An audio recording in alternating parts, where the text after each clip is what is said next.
합독합니다. 요한계시록 1장 10절에서 11절 함께 합독하겠습니다. 시작.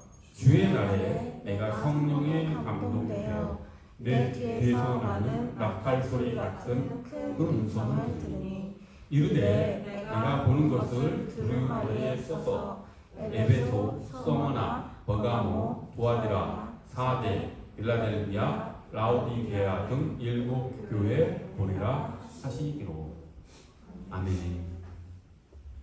오늘 본문 말씀을 보면 이제 주님께서 당시에 실제 했던 7교회에 편지를 써 보낸다라고 하는 그런 말씀이 나오죠. 그 위치는 오늘날 터키 일명 소아시아라고 하는 곳에 이렇게 빙 둘러 있는 7도시입니다. 근데 이 곳에 이렇게 편지를 주님께서 하신 것은 당시 교회에만 편지하신 것이 아니고 이 편지는 오늘날 우리에게도 주시는 그런 편지라고 할 수 있습니다.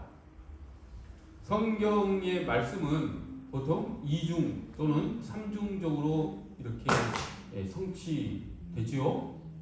그러니까 하나를 예를 들어서 이제 구약에서 메시아를 예언을 했으면 그 메시아가 오심은 한 번의 사건으로 끝나는 것이 아니라 이중적이죠. 즉 예수님께서 초림 2000년 전에 초림하심으로써 한 번 이렇게 성취가 되고 또 마지막 때에 예수님께서 재림하심으로써 또 성취가 됩니다. 또 이렇게 말할 수도 있습니다. 예수님의 성육신은 또 우리 마음 가운데 역사상 존재했던 모든 하나님의 자녀 그리스도인들에게 또 임하셨다라고 하는 것으로 또 성취됩니다. 그렇기 때문에 삼중적이라고 할 수가 있죠. 이처럼 성경의 말씀은 그냥 단차원적으로 한 번에 끝나는 것이 아니라 여러 차원에서 우리에게 응한다라고 하는 것을 우리가 이해할 수 있습니다. 오늘 주님께서 주시는 이 편지도 7교회에 주시는 이 편지도 그런 것이지요. 이제 1차적으로 실제 했던 7교회에게 이 편지가 전해진 것이고 또 역사상 존재했던 모든 교회들에게도 이 편지가 읽혀졌습니다. 그러니 또 주님께서는 이 편지를 역사상 존재했던 모든 교회들에게도 주신 편지라고 할 수 있지요. 또 그러니 우리도 지금 역사상 존재하는 그런 교회이기 때문에 우리에게도 주시는 편지인 것이고 또 마지막 때 주님께서 오시는 그때에 있을 교회들에게도 주님께서 주시는 편지라고 할 수 있습니다. 오늘 이 편지를 살펴보는 이유는 이제 무엇이냐면 주님께서 과연 어떤 목적을 가지고 이 편지를 주셨을까 라고 하는 것을 우리가 살펴보기 위함입니다. 그런데 이 편지를 살펴보면 이제 몇 가지 내용이 7교회에게 공통적으로 나오는데 오늘은 이제 크게 2가지만 살펴볼 것입니다. 주님께서는 7교회에게 첫 번째로 칭찬을 하십니다. 그리고 또 책망도 하십니다. 그리고 나서 이제 권면을 하시겠죠. 근데 오늘은 이 칭찬과 책망을 이제 7교회에게 하신 내용을 살펴볼 것입니다.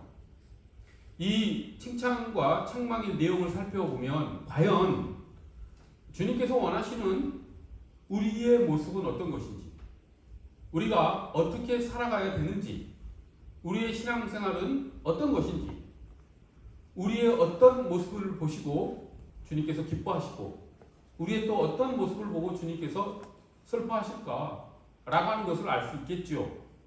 따라서 오늘 주님께서 7교회에게 주신 각각의 칭찬과 책망을 우리에게 적용하면 우리가 어떻게 살아가야 될지를 알 수 있게 됩니다.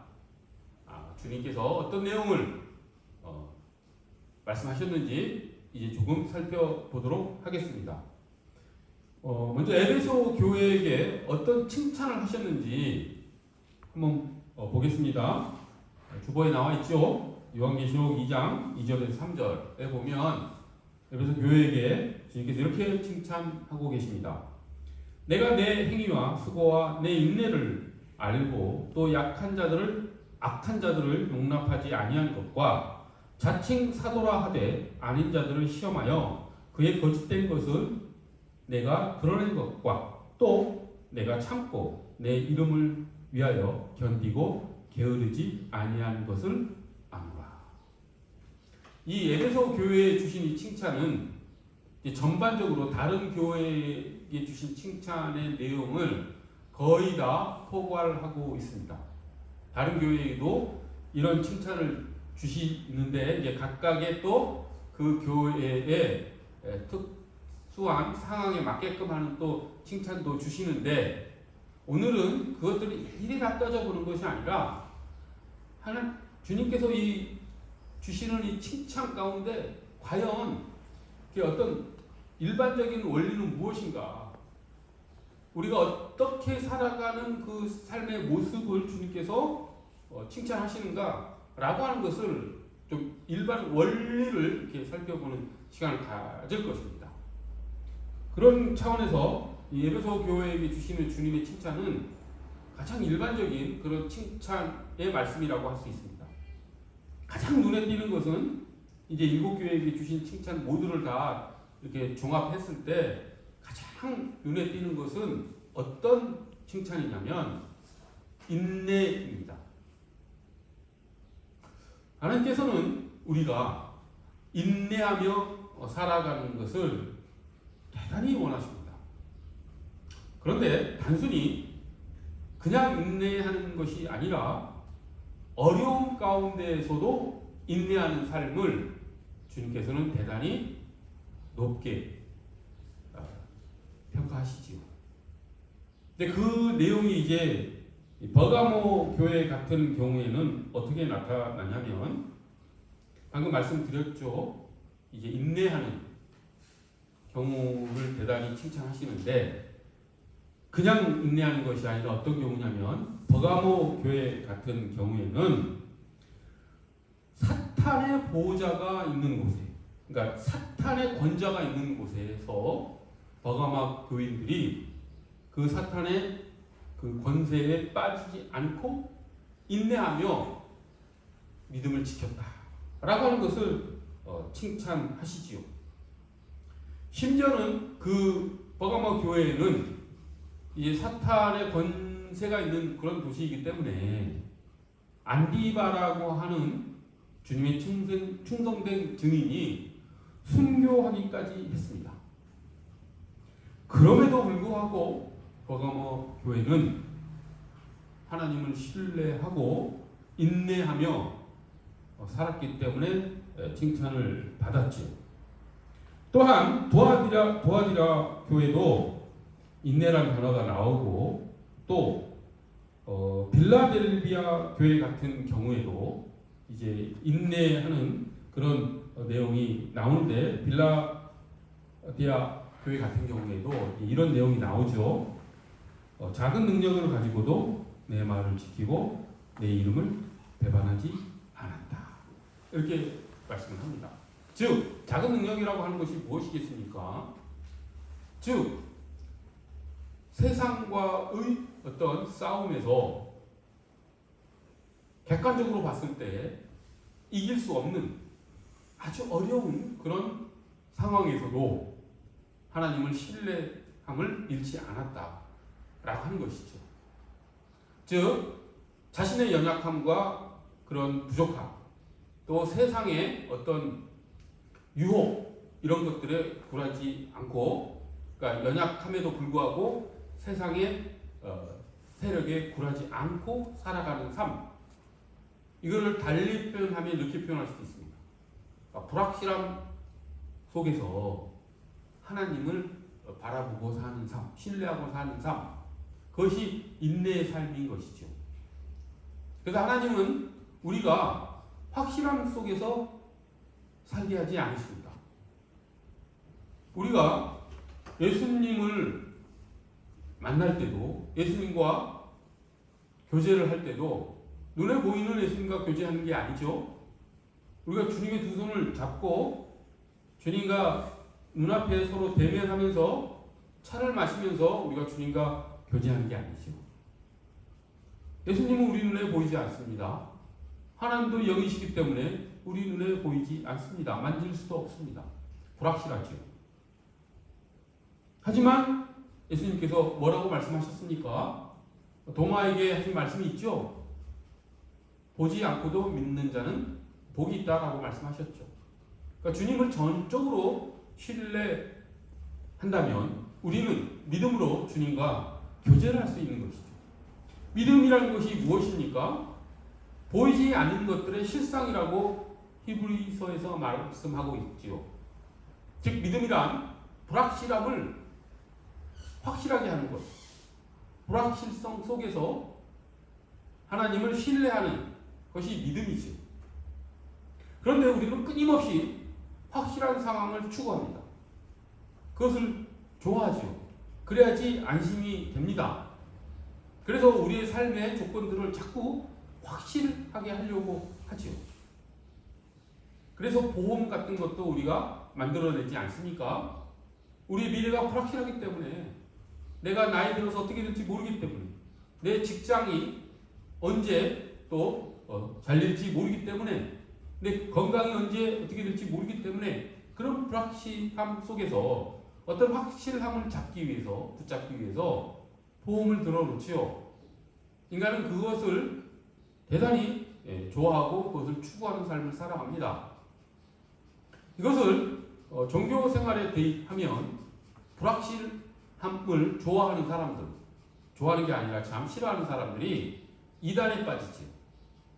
사람들이 이단에 빠지는 이유는 무엇이냐면, 하나님과 예수님은 우리 눈에 보이지 않기 때문에, 우리가 손으로 붙잡을 수 없기 때문에, 믿음으로 나아가야 하기 때문에, 확실하지 않은 것을 믿어야 하기 때문에 이단에 빠지는 사람들은 진정한 그런 믿음을 갖지 못하고 확실한 것을 주는 듯한 그런 종교에 빠지지요.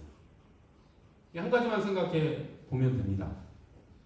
이단들은 눈에 보이지 않는 하나님을 믿는 것이 아니라 2000년 전에 오셨지만 지금은 실제하지 않는, 물론 천상에는 실제하시지만 우리 눈앞에 실제하지 않으시는 그 예수님을 믿지 못합니다.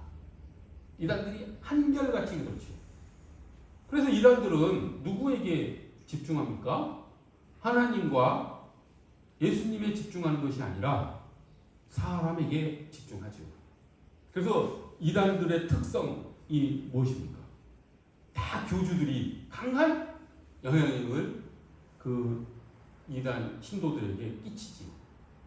그 이단에 빠진 사람들은 그런 불확실함 속에서 믿음을 가지고 하나님을 신뢰하는 그런 삶을 견뎌내지 못합니다.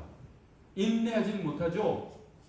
불확실성 속에서 믿음을 갖는 것이 아니라 자꾸만 확실한 것을 추구하고 그것을 찾고 그것을 주장하는 사람, 그걸 제시하는 그런 이단 교주에게 빠져버리는 것이죠. 그래서 여호와의 증인이라고 하는 그런 이단도 지금이 천년왕국이라고 하지요.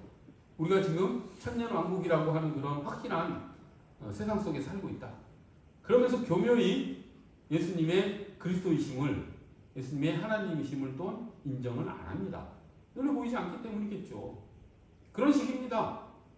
모든 이단들은 다 그렇게 불확실함을 너무도 두려워하기 때문에 사람, 눈에 보이는 사람, 그리고 그들의 능력, 속임수인데 이단 교주가 행하는 그런 기적이나 이런 것들은 속임수가 많고 있다 하더라도 이제 사단이 허락한 것이겠죠. 그런 것들이 한 번이라도 눈에 띄면 와 하고 눈에 보이는 가시적인 어떤 기적을 보고 와 하고 몰려가는 것이죠. 그들은 불확실함 속에서 진정 확실한 하나님을 바라보지 못하기 때문이죠. 이제 우리가 주님께서 왜 인내를 그렇게 칭찬하셨는지를 알 수가 있습니다. 인내하기 위해서는 무엇이 가장 필요합니까? 신뢰가 필요하죠. 눈에 보이지는 않지만, 손으로 만질 수는 없지만, 하나님이 우리의 아버지 되심을 우리가 신뢰하고, 하나님께서 우리의 모든 삶을 주관하시고, 우리에게 문제가 있다면 그것을 해결해 주시고 하는 그런 하나님의 우리의 주권자 되심을 그런 인정하는 삶을 우리가 살아가야 되겠구나. 그렇게 살아가는 것이 인내의 삶이구나. 주님께서는 그것을 칭찬하시는구나 라고 하는 것을 우리가 알 수가 있습니다. 다시 한번 거기 버가모 교회에 보면은 믿을 수 없는 상황이었죠. 어떤 상황이었습니까? 사탄의 권좌가 있는 것이고, 안디바라고 하는 주님의 증인이 순교까지 당하는 그런 상황이었음에도 불구하고 믿음을 지켰다. 또 빌라델비아 교회는 작은 능력을 가지고도 하나님의 말씀을 지키며 살았다 라고 하는 것을 주님께서 칭찬하셨습니다. 우리도 그렇게 살아가기를 원합니다. 세상은 우리가 주님이 다시 오시기 전까지는 우리에게 확신함을 주지 못합니다.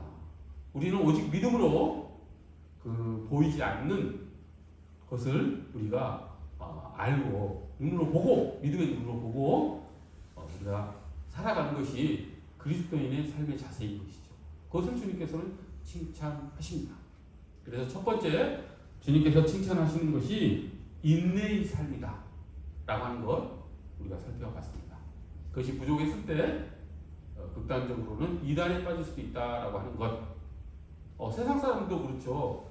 이단에 빠지는 그런 종교인들만 불확실성을 이렇게 싫어해서 확실함을 추구하는 것이 아니라 세상 사람들도 그러죠. 세상에 그 점성술, 그러니까 점치는 것, 미신적인 것, 그 다음에 주술적인 것이 그토록 널리 퍼져 있는 것, 동서고금을 막론하고 미신, 주술, 점 이런 것들이 퍼져 있지 않은 곳과 시대는 없죠. 왜 그러겠습니까? 왜 점을 그렇게 좋아할까요? 왜 그렇게 미신적인 것을 추구할까요? 징크스란 것도 그런 거죠. 운동선수들도 심지어는 징크스가 있다라고 하는데 그 징크스도 미신의 다름 아닙니다. 불확실하니까 자기가 경기를 어떻게 해야 될지 모르니까 좀 확실하게 그것을 보장받고 싶어서 징크스를 만들어내는 거죠. 우리가 시험 볼 때도 유난히 징크스가 많죠. 시험 보기 전에. 왜? 불안하니까. 불확실하니까.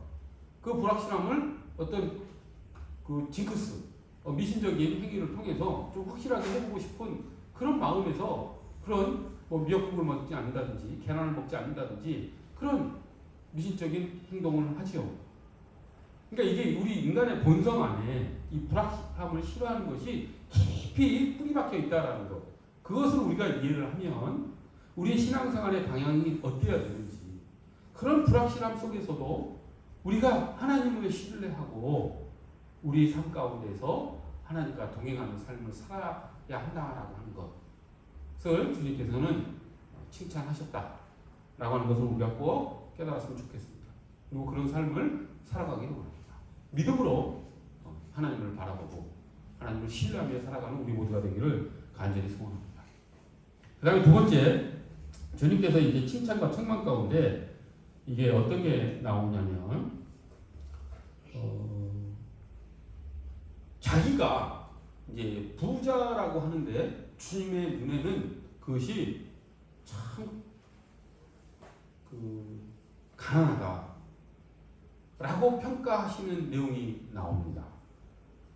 어떤 교회에게 그렇게 말씀하시니까 책망하는 가운데 어떤 교회에게 그런 말씀하시면 사대교회는 자신들이 스스로를 살았다 하는데 주님이 보시기엔 죽었다라고 보십니다.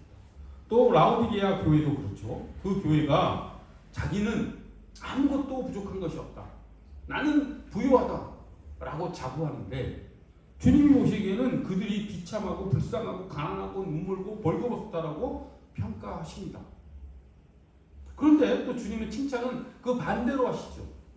주님께서는 가난하고 작은 능력인 그런 교회도 주님께서는 부요하다, 그리고 능력이 있다 라고 칭찬하시죠. 그러니까 세상적 가치관에 따라서는 부유하고 풍요롭고 자존감이 있고 나는 필요한 것이 없고 하는 그런 것을 주님의 눈으로는 전혀 그렇게 보지 않는다라고 하는 것이죠. 우리가 보통 사람을 칭찬을 할 때 딱 떠오르는 생각이 그런 것이지 않습니까? 노벨상을 받았다든지 열심히 뭐를 해서 자기가 뭔가를 성취해 내므로 또 이제 기독교인이라고 한다면 많은 사람을 전도해서 주님께 칭찬을 받을 것이라고 이렇게 일반적으로 생각하는데 주님의 칭찬 내용에는 그런 내용이 눈에 띄지 않습니다. 주님은 어떤 것을 칭찬하시냐면 작은 것, 세상의 눈으로 보기에는 가난해 보이는 것, 그런 것들 속에 있는 주님을 향한 믿음을 보시고 주님이 그것을 칭찬하신다라고 하는 것이죠. 그것이 주님이 두 번째 칭찬하시는 내용으로 일곱 교회에 보내는 편지 속에 들어가 있습니다. 그러니까 정확하게 세상적 가치관과 기독교적 가치관은 반대되는 모습이 일곱 교회에 보내는 편지 속에 나와 있습니다. 주님의 칭찬과 책망은 그게 정확하게 반대이죠. 세상은 부유하다라고 하지만 주님은 아니다, 너는 정말 비참하다라고 보시는 것이고, 주님 저는 너무 능력이 없습니다, 주님 저는 너무 가난합니다라고 한다 할지라도 그 마음 가운데 주님을 향한 믿음과 신뢰가 있다면 주님께서는 그것을 칭찬하신다라고 하는 것이죠. 따라서 우리의 삶의 가치관이 어디를 향해야 되는지 꼭 명심했으면 좋겠습니다. 우리는 크고 웅장하고 화려하고 어떤 성취해내고 성공하고 이런 것들에 너무 빠져 있는 것이죠. 오늘날 특히 인기 있는 것을 너무 추구하죠. 하나님은 그것을 그런데 칭찬하지 않으십니다. 작아도, 미약해도, 연약해도, 능력이 없어도, 성공하지 못했어도, 화려하지 않아도 주님은 그 마음 가운데 있는 주님을 향한 믿음을 보시고 칭찬하신다라고 하는 것, 그것을 알고 우리가 어떤 삶을 살아야 될지 꼭 깨닫고 그렇게 살아가기를 원합니다. 그 다음에 세 번째로 주님께서 칭찬하시는 것은 무엇이냐면, 이것도 책망하는 것과 또 정확하게 반대됩니다. 주님께서 칭찬하시는 것은 거짓 선지자들의 속임을 분별을 하고 거기에 빠지지 않는 것을 칭찬하십니다. 그런데 버가모 교회와 그 다음에 도아디라 교회 같은 경우에는 칭찬을 하신 후에 하지만 너희에게 책망할 것이 있다라고 말씀하시면서 뭐라 하시냐면, 버가모 교회는 발람의 유혹에, 발람의 가르침에 빠져 있다라고 하는 것을 책망하십니다. 또 도아디라 교회 같은 경우에는 이세벨을 방치하고 있다. 그러니까 이것을 종합해서 얘기하면 너희들이 믿음을 가지고 나를 위해서 수고하고 인내하는 삶을 사는 것은 칭찬할 만하지만 너희가 거짓 선지자, 즉 이단의 교리에 빠지지는 않더라도 그것을 방치하고 그 교회 가운데 몇몇의 사람들이 그 유혹에 넘어가 있는 것을 그저 바라만 보고 있는 것은 대단히 책망하십니다. 칭찬하는 교회는 그렇지 않죠. 칭찬하는 교회는, 칭찬받는 교회는 그런 이단의 교리 같은 것들, 거짓 선지자들의 어떤 속임수 같은 것들을 정확하게 분별해 내고 그것을 지켜내고 주님의 말씀에서 벗어나지 않지요. 이제 여기서 이제 이단의 술수에 빠지면 어떻게 되냐고 말을 하냐면, 발람이 어떤 거짓 선지자였습니까? 이스라엘을 꼬여서 유혹해서 이스라엘 남자들에게 이제 이방 음녀들을 보내서 행음하게 하고 우상에게 바쳐진 그런 음식들을 먹게 하고 해서 음행에 빠지도록. 그래서 하나님을 신뢰하는 것이 아니라 하나님과 교제하는 것이 아니라 세상과 교제하는 삶을 살도록 유혹했던 자가 발람였지 않습니까? 그런 것처럼 주님께서는 우상에 빠지는 것, 음행한 그 같은 표현이라고 할 수 있습니다. 넓게 봐서는. 음행을 하나님께서는 우상 숭배로 보십니다. 우상 숭배를 음행이라고 하십니다. 왜냐하면 이런 논리가 있죠. 교회는 하나님의 신부지요. 달리 말하면 교회와 하나님은 혼인관계에 있다고 할 수 있습니다. 마지막 때에 우리는 그 혼인잔치에 참여할 것입니다. 그런데 신부가 남편을 버려두고 다른 자와 그런 잘못된 관계를 맺는 것, 그것이 음행이지 않습니까? 그것이 다른 말로 하면 우상 숭배죠. 우상이 무엇입니까? 하나님보다 더 높이는 것, 하나님이 있어야 할 자리에 그 우상을 놓는 것, 그것이 우상 숭배이지 않습니까? 그렇기 때문에 주님께서 이제 칭찬하고 책망하는 것이 정확하게 반대되는 것은 바로 거기에 있죠. 거짓 선지자의 유혹에 빠지는 것은 책망하시고 그것을 분별하여 하나님의 말씀을 지켜내는 것은 칭찬하십니다. 왜 그렇습니까? 우상 숭배하는 삶을 사느냐 않느냐가 거기에 있기 때문이죠. 우리 교회 안에도 지금 세상에 존재하는 모든 교회 가운데에도 교묘한 그런 이단의 술수들이, 거짓 선지자의 술수들이 포함되어 있죠. 없지 않습니다. 아무리 정통이라고 하고 아무리 칭찬받는 교회라 할지라도 그 속에는 그런 사단의 유혹이 있을 수밖에 없습니다. 근데 그것을 분별하지 못하고 그것을 방치한 채 거기에 은근슬쩍 빠져드는 삶을 주님께서는 책망하신 것이죠. 그것 중에 하나가 무엇이냐면 이제 이단의 반대 말이 무엇입니까? 거짓 선지자들의 술수의 반대는 복음입니다. 간단하게 얘기해서 이단의 교리, 거짓 술수는 복음의 반대이죠.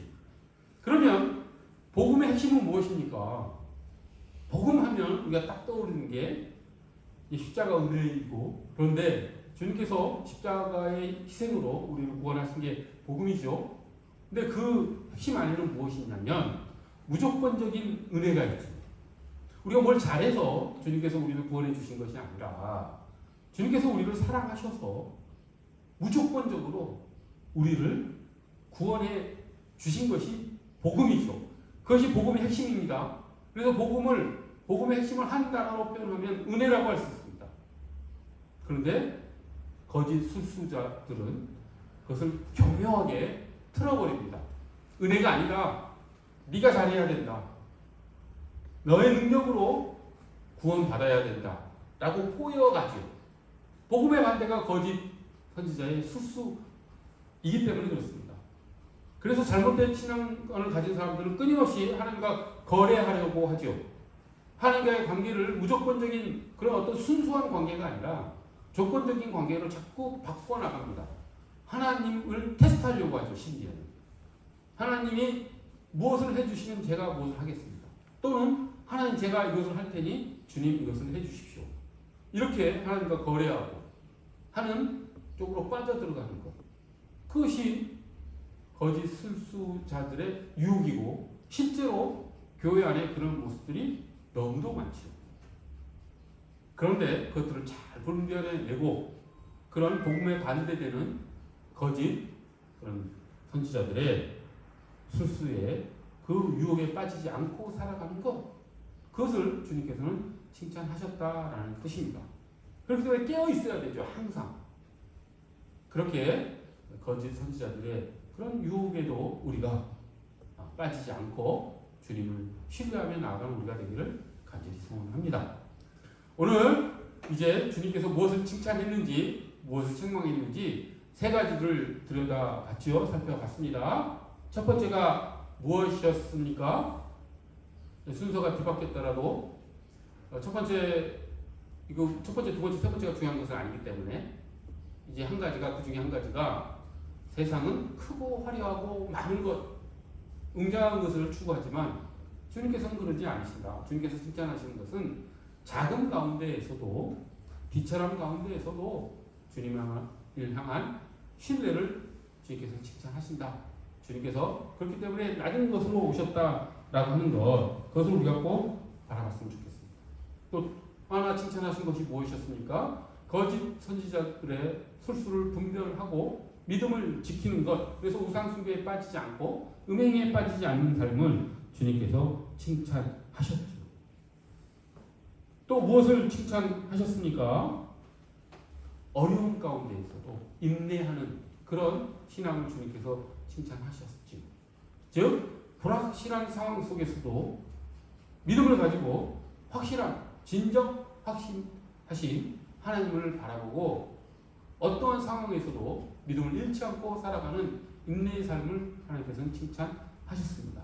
이렇게 주님께서 칭찬하는 삶으로 우리가 나아가기를 원합니다. 또 주님께서 책망하시는 삶을 우리가 경계하며 항상 깨어서 주님께서 책망하시는 일을 하지 않기를 간절히 소원합니다. 우리 모두가 이제 칭찬받는 일은 많아지고 책망받는 일은 적어지는 그런 삶으로 나아가기를 간절히 소원합니다. 기도하겠습니다.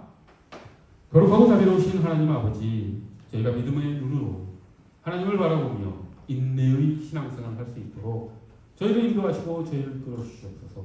거짓 선지자들의 술수를 분별할 수 있는 지혜를 주시고 불확실함 속에서도 그들이 온갖 교리로 우리를 속인다 할지라도 그것을 이겨내고 하나님의 말씀에 순종하는 삶으로 우리가 나아갈 수 있도록 저희를 인도하여 주시옵소서. 작은 것 속에 아름다움이 있으면 하나님께서 바라보시는 칭찬받을 것이 있음을 우리가 깨닫고 하나님을 향한 신뢰를 가지고 믿음을 가지고 살아가는 우리 모두가 될 수 있도록 주님 저희를 인도하여 주시옵소서. 감사드리며 예수 그리스도의 이름 받들어 기도드립니다.